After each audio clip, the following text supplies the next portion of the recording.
Ya, bu uzoq parvoz bo'ldi. Uyga qaytdim. Bu Alenning ovozi emasmi? Sizni ko'rganimdan xursandman, janob Gerda. Anchadan beri ko'rishmadik. Qanday qilib bu yerga kelding?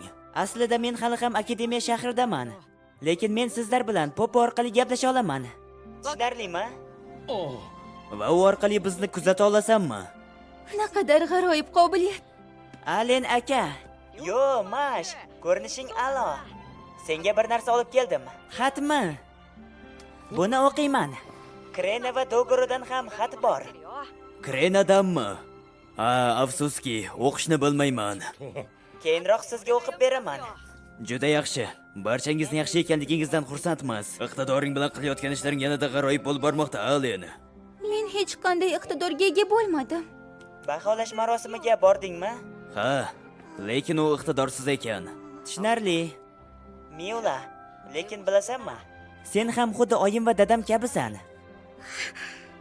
To'g'ri, xuddi shunday. Eshit, Alen, ajoyib yangilik bor. Men yaqinda yangi chegara qishlog'ining oqsoqoli bo'laman. Kelasi yil aprelda ko'chib o'tamiz va qurilishni boshlaymiz. Ajoyib-ku. Sizni tabriklayman. Men ham o'z oilamni Dogoro bilan birgalikda olib ketyapman. Boshqalarga ham aytib qo'y. Tushunarli. Oyim va dadam endi 30 yoshdan oshib qolishdi. Bu ularning hayotida yangi bobni boshlash uchun eng yaxshi vaqt. Xo'sh, dada, agar oqsoqol bo'lmoqchi bo'lsangiz, o'qish va yozishni o'rganishingiz kerak. Alen, sen bo'la, shu jumladan men ham.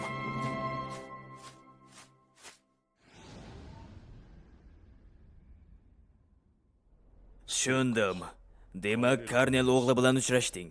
Ha, boshida biroz keskinlik bo'ldi. Lekin kelishib olganimizdan keyin Kil yaxshi do'stga aylandi. Biz u bilan birgalikda darslarga qatnashib, zindonda kezyapmiz. Shunday deyotgan bo'lsang, xavotirlanishga hojat yo'q. Lekin Kil qirollik elchisi bilan uchrashgan. Agar u urush harakatlarida 5 yil xizmat qilsa, Karnel oilasini tiklashga va'da bergan. Qirollik elchisi? Bu haqida saroyda biror gap eshitdingizmi yoki shunga o'xshash? Yo'q. U holda qirollik elchisi yolg'on va'da berayotgan bo'lishi mumkin. Bu ish imkonsiz emas. Oliy hazratlari buni amalga oshirishi mumkin. Biroq, agar Kil ruhoniy iqtidorga ega bo'lsa, unda bu firibgarlik bo'lish ehtimoli yuqori. Nima uchun bunday deyapsiz? Urushdan tirik qaytganlarning barchasiga alohida e'tibor berish kafolatlanadi. Shuning uchun ko'plab zodagonlar o'z ixtiyori bilan farzandini yuborishadi.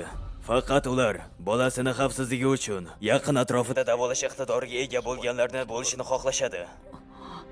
Davolash iqtidoriga ega bo'lganlar odatda qirollik ichida odamlarni davolaganliklari uchun ular frontda juda oz. Boshqa tomondan, Rosenheim elflari bu bo'shliqni to'ldirishga bizga yordam berishadi.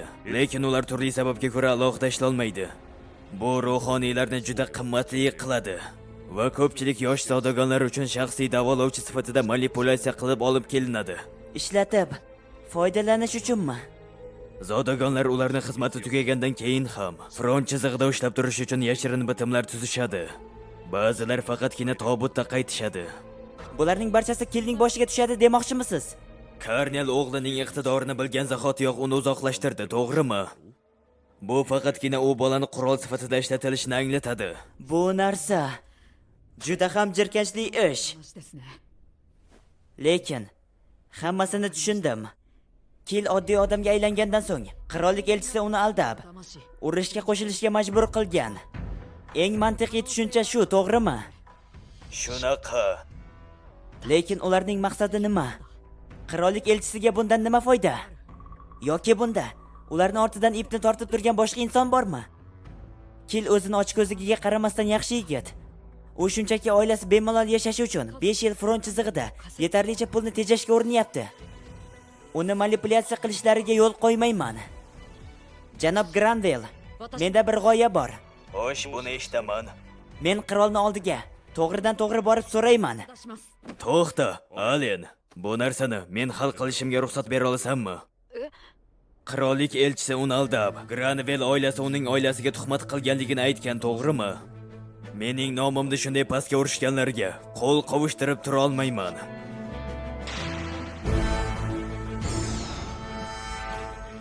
Tushunarli. Kattakon rahmat. Biz hali bir muncha vaqt frontga bormaymiz. Sizga ishonamiz.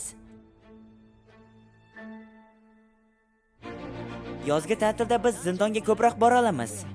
Oxir oqibat biz bedarajali zindonni zabt etdik. Mana marhamat, yangilangan sarguzashtchi kartalaringiz. Kattakon rahmat. Ular B darajadami? Ular talaba emasmi? Bo'lishi mumkinmi? Nahotki? Keyingi safar A darajali zindonni zabt etishga urinib ko'rishingizni kutaman, lekin ogohlantirishim kerak. Nima dedingiz? A darajali zindonlarni o'rganadigan sarguzashtchilar juda ham kam, chunki oxirgi qavatdagi boshliq maxluqlar o'ta ham dahshatli. Ular noma'lum tuzuqlarni o'z ichiga olishi mumkin. Hujjatlarni diqqat bilan o'qib chiqishingizni maslahat beraman. Tushunarli. Munosib jihozlar uchun sarguzashtchilar gildiyasi tomonidan o'tkaziladigan auksionda qatnashishingizni maslahat beraman. Auksion? Ha, o'zingiz topgan buyumlarni auksionga qo'yib yaxshigina pul ishlab topishingiz ham mumkin. Yoki noyob buyumlarni olish uchun savdolarda qatnashishingiz mumkin. Mipani tiklaydigan uzuklar bormi?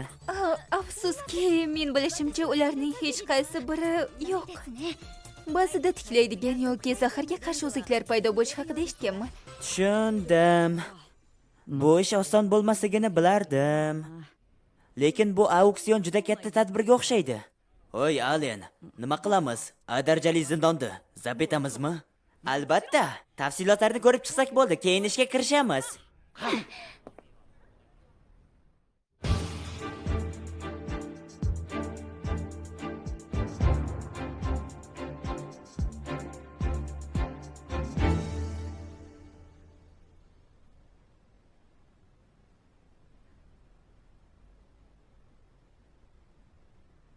Alen, uyg'on. Xayrli tong. Yer ostida bo'lganimizdan keyin tong deb atash qiyinroq. Uxlab yotganimizda Hokinslarni yubordim, lekin oxirdan darak yo'q. A darajali zindon juda katta ekan. Faqat shu qavatni o'zida necha kun o'tkazdik? 3, yo'q 4 kun. Chodirlarni qurishni yomon ko'raman. Uyga ketkim kelyapti. Mariya, biror maxluq hujum qildimi? Bir nechtasi, lekin men ularni hammasini o'ldirdim. Ajoyib. Maxluqlar portlash mahoratidan ehtiyot bo'lib ishlatganimiz uchun uxlab yotgan bo'lsa kerak. Qani, oppa, turamiz. Ketdik.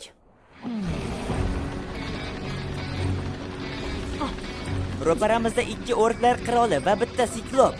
Dogora, bu safar xato qilmasa yaxshi bo'ladi. Buni bilaman. Bedarajali maxluqlar endi ularni qo'rqitmayapti, shundaymi? Qani? Kesish! To'liq kuch. Olov nayzasi!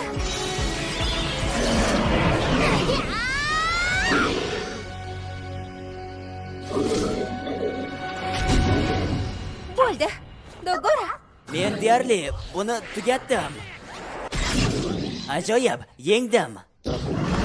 Dogora, ehtiyot bo'l! Dogora!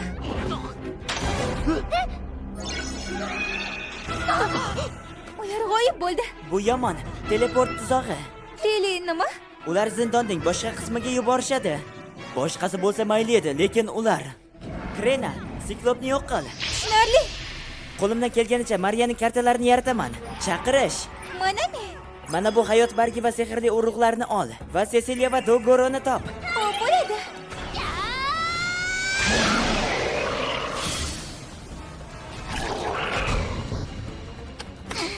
Ajoyib.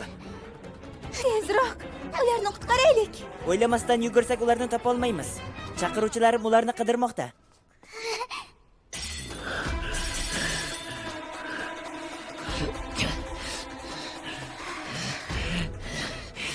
La'nati. Olov nayzasi. Dogora.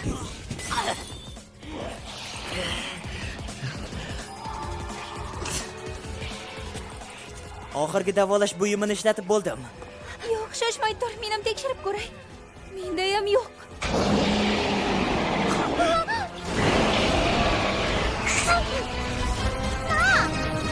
O'tirgil.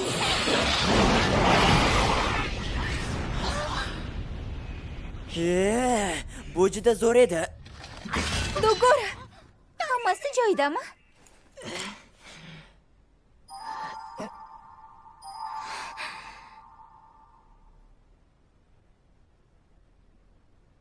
Ularni topdim. Rostdanmi? Xudoga shukr. Mariya, biz yo'ldamiz. Yordam tez orada yetib keladi. Hozircha shu yerda qolinglar.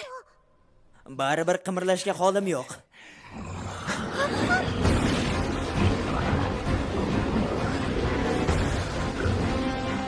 Boshqa ilojimiz yo'q. Bu mahluqlarni yengib shu yerda kutib turishimiz kerak. Krena, Kil, qattiqroq ushlab oling. Fron, tezlash.